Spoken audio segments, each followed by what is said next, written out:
ദൈവനാമത്തിന് മഹത്വം ഉണ്ടാകട്ടെ. ഇന്നത്തെ പ്രഭാതത്തിലെ ചിന്തയ്ക്കായി ലഭിച്ചിരിക്കുന്ന വേദഭാഗം അപ്പോസ്തലനായ വിശുദ്ധ പൗലോസ് എഫേസ്യർക്ക് എഴുതിയ ലേഖനം 5-ാം അധ്യായം 16-ാം വാക്യം. ഇത് ദുഷ്കാലമാകയാൽ സമയം തക്കത്തിൽ ഉപയോഗിച്ചു കൊള്ളുവിൻ. ലഭിക്കുന്ന അവസരങ്ങളും സമയവും ശരിയായി വിനിയോഗിക്കുന്നത് ഒരു മനുഷ്യ ജീവിതത്തിൻ്റെ വിജയത്തിന് അത്യന്താപേക്ഷിതമാണ്.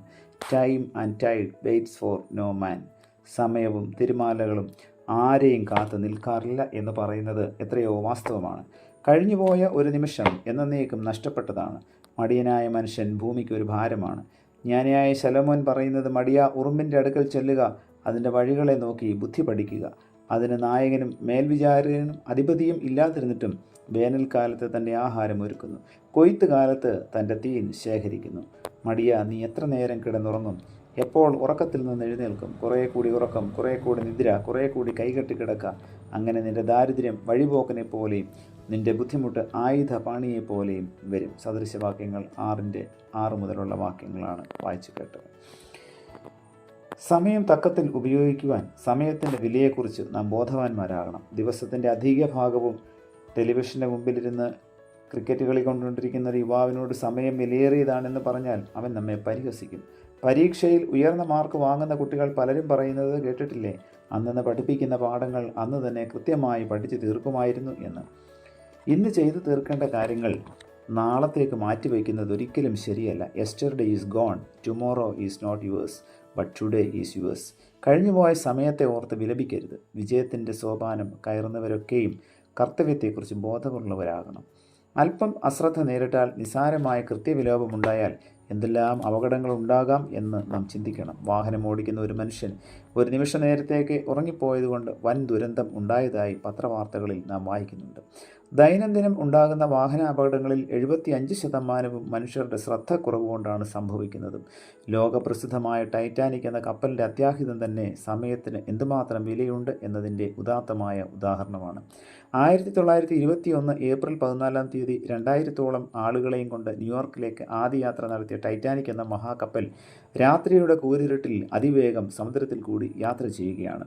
വേട്ടപ്പട്ടിയെപ്പോലെ പാഞ്ഞു പോകുന്ന ആ ഭീമൻ കപ്പൽ കാഴ്ചയ്ക്ക് പോലും സുന്ദരമായിരുന്നു. സുമുഖനും യുവാവുമായ അതിൻ്റെ കപ്പിത്താൻ്റെ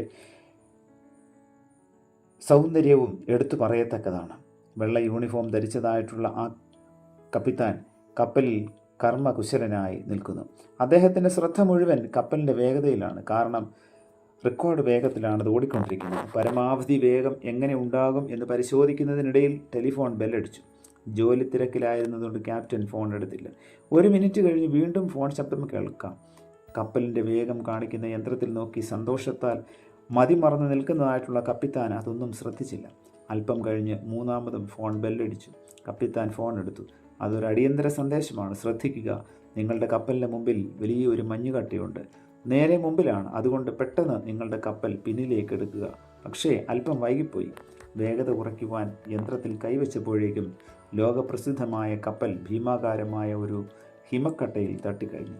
ഭയങ്കര ശബ്ദത്തോടുകൂടെ ആ വൻ കപ്പൽ പൊട്ടിത്തകർന്നു. പാട്ടുപാടി നൃത്തം ചെയ്ത് ഉല്ലസിച്ച് യാത്ര ചെയ്തിരുന്ന 1600 ആളുകളുടെ മരണത്തിനിടയായ ഈ വൻ ദുരന്തം ലോകമെന്നും ഓർത്തിരിക്കും. 1 മിനിറ്റ് നേരത്തെ ശ്രദ്ധക്കുറവാണ് ഇതിന് കാരണം എന്ന് ചിന്തിക്കുമ്പോഴാണ് സമയം എത്രയോ വിലയേറിയതാണ് എന്ന് നാം മനസ്സിലാക്കുന്നത്.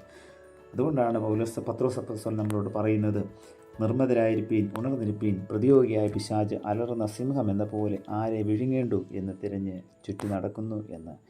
പ്രിയമുള്ളവരെ, നമ്മുടെയും സമയം തക്കത്തിൽ ഉപയോഗിക്കുവാൻ, ജീവിതത്തിൽ ശ്രദ്ധാലുക്കളായി ജീവിപ്പാൻ തക്കവണ്ണം ഇന്നത്തെ വചന കേൾവി നമ്മെ ഓരോരുത്തരെയും സഹായിക്കട്ടെ. പ്രാർത്ഥിക്കാം. പ്രിയ കർത്താവേ, സമയവും സാഹചര്യവും ഒക്കെ കർത്താവെ അവിടുന്ന് ഞങ്ങൾക്ക് ദാനമായി നൽകുമ്പോൾ അതൊക്കെ കർത്താവെ തക്കത്തിൽ ഉപയോഗിക്കുവാൻ തക്കൊണ്ട് ഞങ്ങളെ അവിടുന്ന് സഹായിക്കണമേ. അലസത വെടിഞ്ഞുകൊണ്ട് ഊർജ്ജസ്വലതയോടുകൂടെ കർത്താവെ ജീവിപ്പാൻ, ജാഗ്രതയോടെ ജീവിപ്പാൻ തക്കൊണ്ട് ഞങ്ങളെ അവിടുന്ന് സഹായിക്കണമേ.